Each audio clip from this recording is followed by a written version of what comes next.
नमस्कार। आज की इस क्लास में मैं आप सभी का अभिनंदन करता हूं। अब हम कक्षा 10 एनसीईआरटी विषय गणित और उसमें उपविषय निर्देशांक ज्यामिति। अब निर्देशांक ज्यामिति के बारे में हमने 9th क्लास में पढ़ा था, उसी को हमने आगे विस्तारित किया है। अब देखते हैं, जैसे कि 9th में हमने देखा था कि एक एक्स अक्ष होता है, x और x डैश, ये y अक्ष होता है, एक सीधी वर्टिकल लाइन खड़ी हुई लाइन, ये क्या कहलाती है y अक्ष, और x अक्ष और y अक्ष, ये x x डैश हो गया और ये y y डैश हो गया। अब बात आती है x और x डैश जिस बिंदु पर काटते हैं उस बिंदु को मूल बिंदु कहते हैं। ये बिंदु क्या होगा, यानी कि x x डैश वह y y डैश जिस बिंदु पर काटते हैं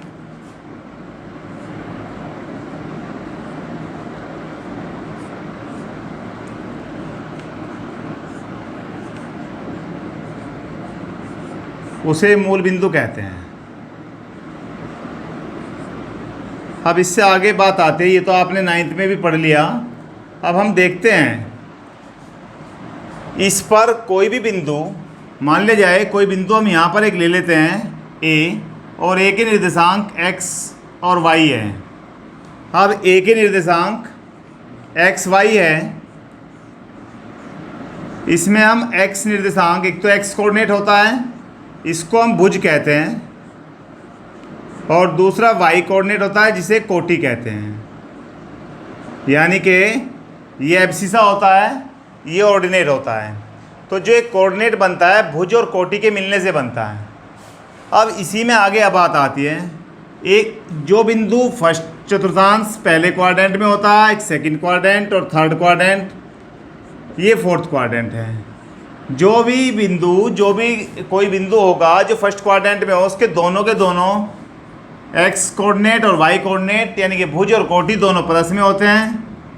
यहाँ पर चलें तो माइनस प्लस होता है, यहाँ पर माइनस माइनस और यहाँ पर प्लस माइनस होता है।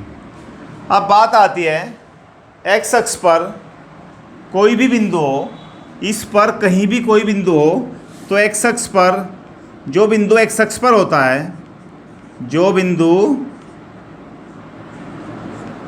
एक्स अक्ष पर होता है, एक्स अक्ष पर होता है, उसे उसकी कोटि शून्य होती है।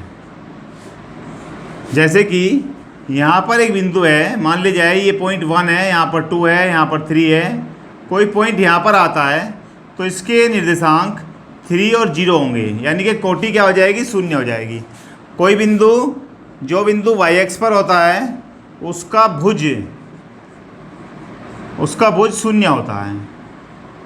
भाई सीधी सी बात है, यहाँ पर अगर कोई भी इस बिंदु पर कोई भी पॉइंट आता है, इस पर y अक्ष पर कोई भी बिंदु आता है, उसका भुज शून्य होगा, यानी कि इस पर जो भी निर्देशांक होगा वो होगा 0 y, और यहाँ पर क्या होगा x 0। अब इससे आगे चलते हैं, ये सब 9th का था, मैंने 9th का ही रिवीजन किया है पहले। अब आगे चलते हैं, यहाँ पर 10th क्लास में शुरू होता है दूरी से, दो बिंदुओं के बीच की दूरी निकालने से। अब हम दो बिंदुओं के बीच की दूरी कैसे निकालते, जैसे कि हम यहाँ पर एक एक्स अक्ष ले लें और एक वाई अक्ष ले लें, और इस पर यहाँ पर क्या है 0 0 है। हम आगे चलते हैं 1 2 3 4, इसी तरह यहाँ से 1 2 3 4 5 6 7 तक चले जाते हैं, और यहाँ पर हम कोई भी पॉइंट ले लेते हैं। यहाँ पर हम लेते हैं, मान ले जाए 3 ले लेते हैं, यहाँ पर 3, तो ये वाला यहाँ तक 3 हो गया। 1 2 3 4, यहाँ तक 4 ले लेते हैं, तो ये वाला पॉइंट क्या हो जाएगा 3 4 हो जाएगा। और 3 4 की अगर यहाँ से हम डिस्टेंस निकालें तो ये दूरी जो है, अब इसको दूरी निकालने के लिए हम देखते हैं कि ये वाली डिस्टेंस और एक ये वाली डिस्टेंस, ये वाला पॉइंट यहाँ से देखते हैं, यहाँ 3 है, तो यहाँ से यहाँ तक दूरी कितनी है 3 है, और ऊपर चले तो ये दूरी कितनी है 4 है। तो हमारे पास दूरी हमें चाहिए ओ ए की। तो ओ ए निकालने के लिए यहाँ पर क्या होगा, ये लाइन परपेंडिकुलर होती है, लंब होती है। हम जब ओ ए की दूरी निकालें तो ओ ए की दूरी पाइथागोरस से निकल सकती है। ओ ए इज इक्वल टू √3 का स्क्वायर प्लस 4 का स्क्वायर, यानी कि 3 का स्क्वायर हो जाता 9 और 4 का स्क्वायर हो जाता 16, ये आ जाएगा 25। और इससे हमारा क्या बन जाएगा, 25 का स्क्वायर रूट क्या होता है 5। तो ओ ए, अभी हमने देखा कि ओ ए अगर हमने पाइथागोरस से निकाला तो 5 आया, परंतु यदि हम इसको फॉर्मूले से निकालें, देखिए दूरी का सूत्र होता है, जैसे कि हम यहाँ पर एक लाइन बनाते हैं, ये वाई एक्स है और ये एक्स एक्स है। यहाँ से हमने एक बिंदु यहाँ पर लिया, ये वाला पॉइंट हो गया x1 y1। फिर हमने एक पॉइंट यहाँ पर लिया, ये हुआ x2 y2 और इसको मिला दिया। हम इसकी दूरी निकालना चाह रहे हैं। इसकी दूरी निकालने के लिए हम क्या करें, यहाँ से इसको मिला दिया और मिलाने से यहाँ देखते हैं ये पॉइंट मान लिया जाए A है और ये वाला पॉइंट B है। हमें A और B की डिस्टेंस चाहिए, यहाँ पर हम P लिख लेते हैं। अब देखिए ये वाली डिस्टेंस यहाँ से जो चले, ये वाली x1 है और यहाँ से यहाँ तक कितना आया भाई, x2 है। अब हम ये वाली डिस्टेंस चाह रहे हैं AP कितना है, तो AP हमारे पास क्या आ जाएगा, x2 माइनस x1। फिर हम देखते हैं BP कितना है, ये यहाँ से अगर यहाँ तक देखा जाए तो y2 है और ये यहाँ से यहाँ तक यानी कि ABP, यहाँ पर RS ले लेते हैं तो PS कितना होगा, y1।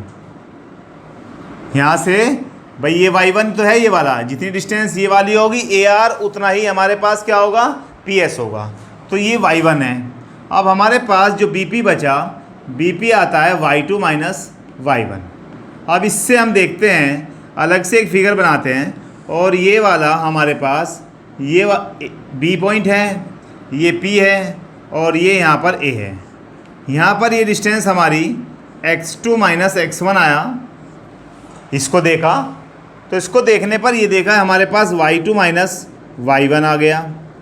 अब हम इसमें देखते हैं, यहाँ पर ये 90 डिग्री है, परपेंडिकुलर लाइन है। अब अगर पाइथागोरस से देखें और AB निकालना चाहें तो AB इज इक्वल टू √ भाई AB का स्क्वायर निकालें अगर हम तो क्या हो जाता है, AP का स्क्वायर प्लस BP का स्क्वायर और इससे हमारा AB is equal to √ AP का स्क्वायर प्लस BP का स्क्वायर। अब √ AP कितना है, हमने देखिए AP निकाल रखा है x2 माइनस x1, तो ये पॉइंट आ जाएगा x2 माइनस x1 का whole square plus y2 minus y1 का होल स्क्वायर। तो हमारा डिस्टेंस यानी कि दूरी का फॉर्मूला बन गया। अब तक हम दूरी को पाइथागोरस से निकालते थे और या हम एक पॉइंट को काउंटिंग करके निकालते थे 9th में, परंतु अभी हम क्या करते हैं, अगर दो बिंदुओं के बीच की दूरी निकालनी पड़े, जैसे कि हमने अभी बताया था ये 0 0 आया, ये 3 4 आया, या और कोई पॉइंट ले लेते हैं, यहाँ पर हम ले लेते हैं 2 3 और एक पॉइंट ले लेते हैं 5 7। अगर 2 3 और 5 7 के बीच की डिस्टेंस निकाली जाए तो इसको हम क्या लिख लेते हैं, x1। ये हमारे पास आ जाता है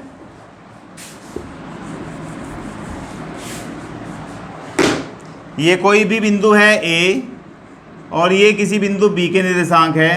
हमें AB के बीच की दूरी निकालनी है। इसको हम x1 लिख लेते हैं और इसको y1 लिख लेते हैं। इसको हमने x2 लिखा, इसको y2 लिखा। अब हमारे पास डिस्टेंस का फॉर्मूला ये रहा। इस फॉर्मूले में अगर पुट कर देते हैं तो हमारे पास आ जाएगा x2 5 माइनस x1 2 का होल स्क्वायर प्लस 7 माइनस 3 का whole square y2 minus y1।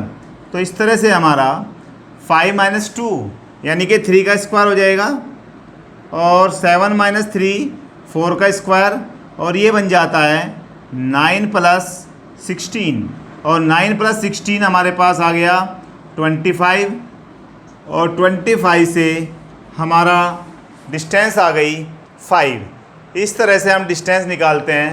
अब जैसे कि हम एक क्वेश्चन और ले लेते हैं।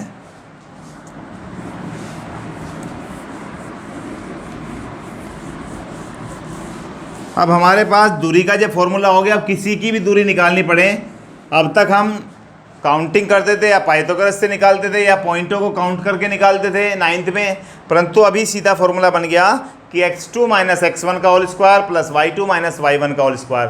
अब एक क्वेश्चन लेते हैं कि x अक्ष का वह बिंदु ज्ञात करो, x अक्ष का वह बिंदु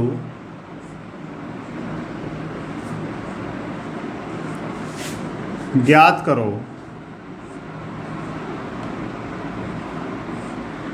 जो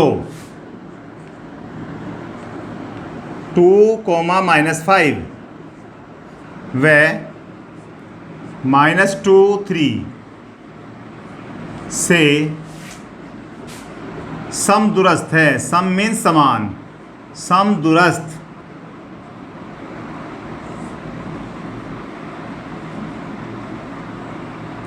अब हमें ये निकालना है, समदूरस्थ का मतलब समान दूरी पर है। सबसे पहले ये वेरी इंपॉर्टेंट क्वेश्चन है 10th क्लास के लिए। हम देखते हैं, अभी मैं बता रहा था कि x अक्ष पर अगर कोई बिंदु है तो उसकी कोटि शून्य होती है। हमने x अक्ष पर एक बिंदु लिया और उसी कोटि को क्या रख दिया, शून्य, यानी कि x0। वह बिंदु a जो है वो क्या है, x0 है।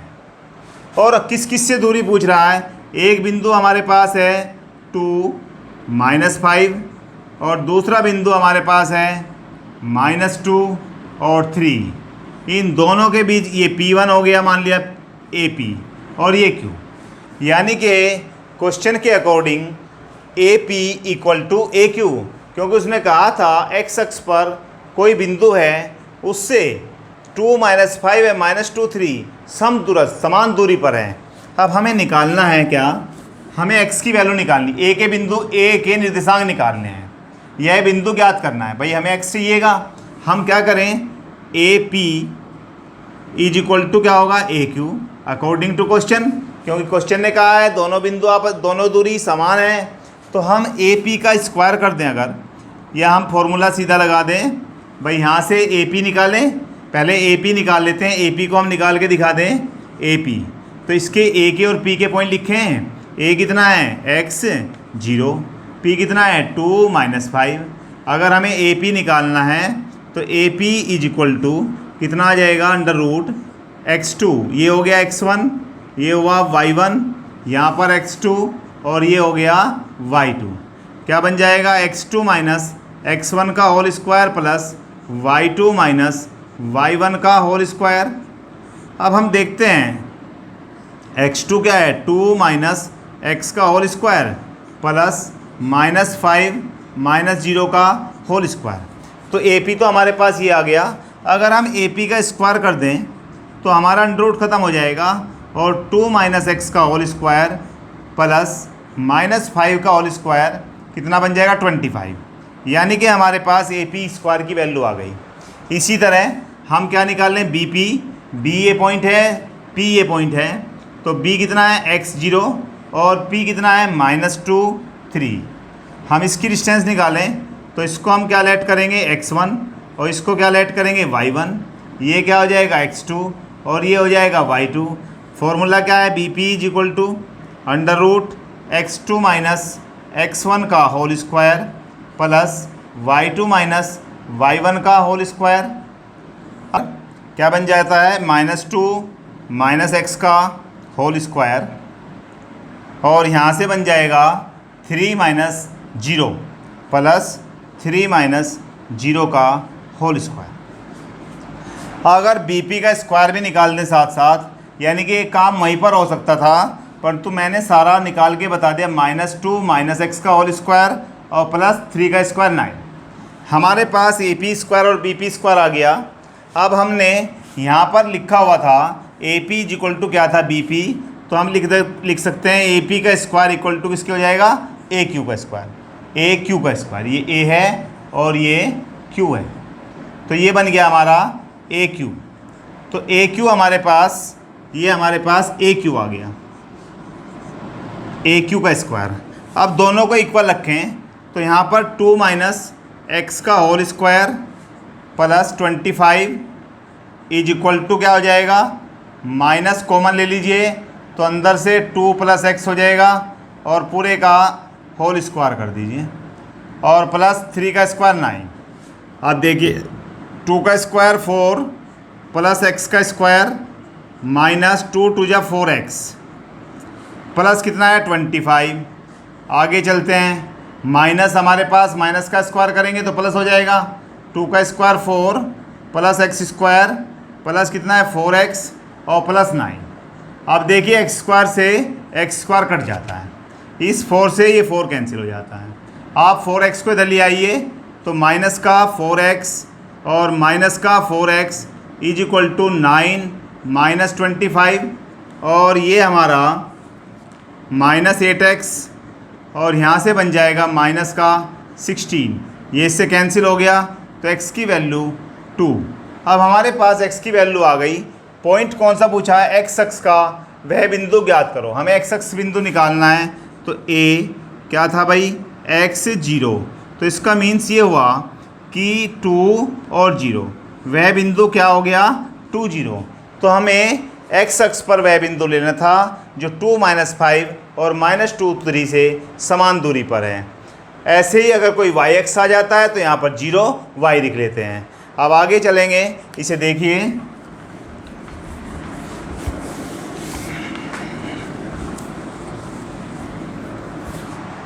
का सूत्र ज्ञात करते हैं। अब देखिए विभाजन निर्देशांक ज्यामिति में आता है विभाजन का सूत्र, यानी कि विभाजन का सूत्र का मतलब ये हो गया जिसे हम सेक्शन फॉर्मूला भी बोलते हैं।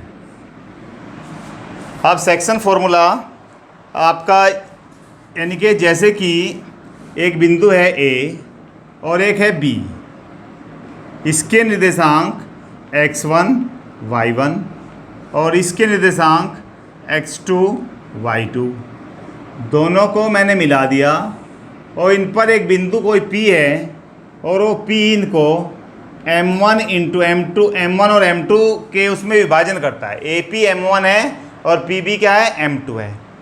तो इसके लिए P के जो निर्देशांक आएंगे तो P के निर्देशांक आ जाएंगे m1 x2 plus m2 x1 upon m1 plus m2, यानी कि हमारे पास बहुत सीधा आसान तरीका है इसे याद करने का। m1 के साथ कौन आता है x2 और m2 के साथ कौन आता है x1। अब आता है आगे m1 y2 plus m2 y1 upon m1 plus m2, ये हमारा सेक्शन फॉर्मूला हो गया। अगर हम सेक्शन फॉर्मूले को प्रूव भी करना चाहें तो प्रूव करने के लिए हमारे पास ये x अक्ष है और एक y अक्ष है, ये x डैश हो गया और ये y डैश हो गया।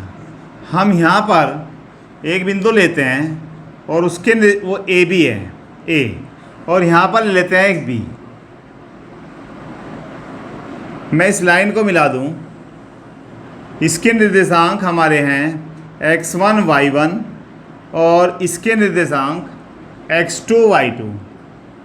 अगर इन दोनों को काटने वाला एक बिंदु P है और P के निर्देशांक xy है, P के निर्देशांक क्या है xy, तो हमें देखना, और ये इसको m1 रेशो m2 में डिवाइड कर रहा है, ये P के निर्देशांक है xy और ये इसे m1 रेशो m2 में कर रहा है।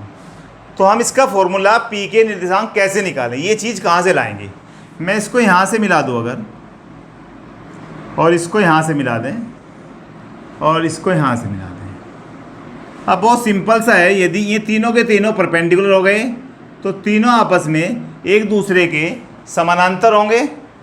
अब हम यहाँ से इसको मिला दें और इसको यहाँ से मिला दें और यहाँ पर लिख दें A P B, यहाँ पर नाम दे देते हैं C और यहाँ पर दे देते हैं D और यहाँ पर E दे देते हैं। यहाँ पे तो आवश्यकता भी नहीं है, इन्हीं की आवश्यकता है। अब हम देखें ए डी कितना है, यहाँ से यहाँ तक की डिस्टेंस और यहाँ से लेकर यहाँ तक की डिस्टेंस, इस डिस्टेंस को देखना पड़ेगा। ये वाली यहाँ से यहाँ तक और ये वाली यहाँ से यहाँ तक। देखिए ये वाला यहाँ से, अगर मैं यहाँ से कहूँ यहाँ से यहाँ तक x है और ये वाला यहाँ से यहाँ तक x1 है, तो भाई ये यहाँ से यहाँ तक हमारे पास क्या बन जाता है, x माइनस x1। अब इसको देख लेते हैं, यहाँ से यहाँ तक हमारे पास ये y कोऑर्डिनेट है, तो ये y है और ये y1 है। यहाँ भाई यहाँ से यहाँ तक y1 है तो ये भी y1 होगा, ये वाला भी y1, तो ये क्या आ जाएगा, y माइनस y1। बहुत सिंपल ही हो जाएगा, y माइनस y1। ऐसे ही इसके निकाल लेते हैं, x2 माइनस x बन जाएगा ये, और ये वाला y2 माइनस y बन जाएगा। अब हमारे पास ये डिस्टेंस आ गई, ये वाली डिस्टेंस आ गई, ये PC आ गई और ये BC भी आ गई। अब हमें एक बात ध्यान देना है कि भाई ये लाइन इसके समानांतर थी, तो ये वाला एंगल 1 और ये एंगल 2 इक्वल हो जाएगा कोरोस्पोंडिंग, संगत कोण। कोण 1 बराबर कोण 2, यानी कि कैसे कोण है, ये संगत कोण है, संगत कोण। और इसी तरह से मान ले जाए कोण 2 है और 3, और यहाँ पर लिख देते हैं कोण 4, तो कोण 3 बराबर है कोण 4, यानी कि प्रत्येक समकोण है। अब हमारे पास कोण 1 बराबर कोण 2 है, कोण 3 बराबर कोण 4 है, दोनों समकोण हैं, तो दो कोण इस त्रिभुज के और इस त्रिभुज के दोनों बराबर हो गए, यानी कि हम कह सकते हैं त्रिभुज ए पी डी समरूप है त्रिभुज पी पी बी सी के। जब ये दोनों त्रिभुज समरूप है, कौन से हुए, कोण कोण, यानी कि ए ए समरूपता से। हमारे पास हम क्या लिख सकते हैं, अब देखिए A P upon P B, संगत भुजाओं का अनुपात। जो त्रिभुज समरूप होते हैं उनकी संगत भुजाओं का अनुपात क्या होता है, समान होता है। संगत भुजा देख लेते हैं, इसकी संगत भुजा क्या है, ए पी, और ए पी बराबर अपॉन में क्या आएगा, पी बी, इसका अनुपात हो गया। दूसरे वाली ए डी किसके साथ आ जाएगा, ए डी का अनुपात, ए डी ये वाला पी सी। फिर हम लेते हैं पी डी, और पी डी किसके साथ आएगा, बी सी। तो हमारे पास A P upon P B M1 upon M2 आ गया।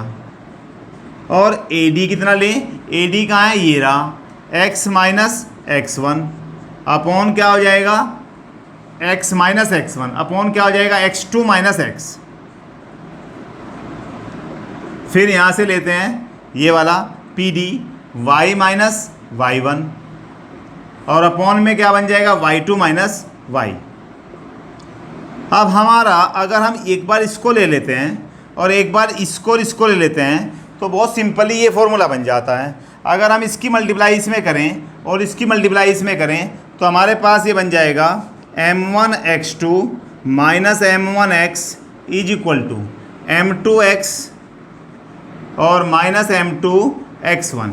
इसको इधर ले आइए, m1x2 plus m2x1 is equal to m2 plus m1, यानी कि m1 प्लस m2, और यहाँ पर क्या आ जाएगा x, और x के निर्देशांक क्या आ जाते हैं, m1x2 प्लस m2x1 और अपॉन m1 प्लस m2।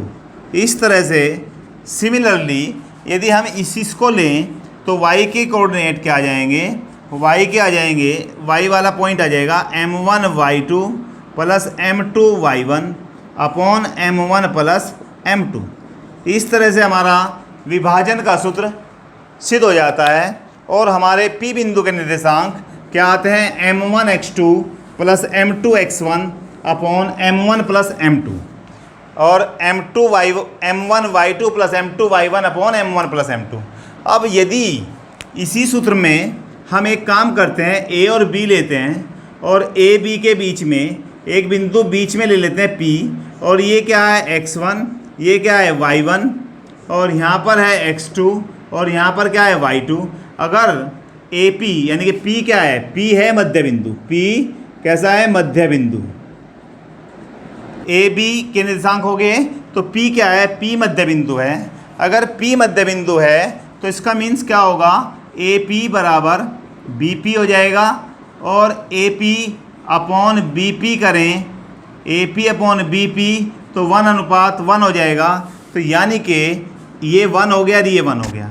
तो हम इस फॉर्मूले में अगर इसको रखें तो देखिए मध्य बिंदु का कैसे सूत्र बन जाता है, P बराबर m1 के स्थान पर हम 1 रख दें, m1 x2 प्लस m2 भी 1 है, x1 अपॉन 1 प्लस 1, और यहाँ पर क्या बन जाता है 1 into y2 plus 1 into y1 upon 1 plus 1, और ये मध्य बिंदु का सूत्र बन गया हमारा x1 प्लस x2 अपॉन 2 और y1 प्लस y2 अपॉन 2।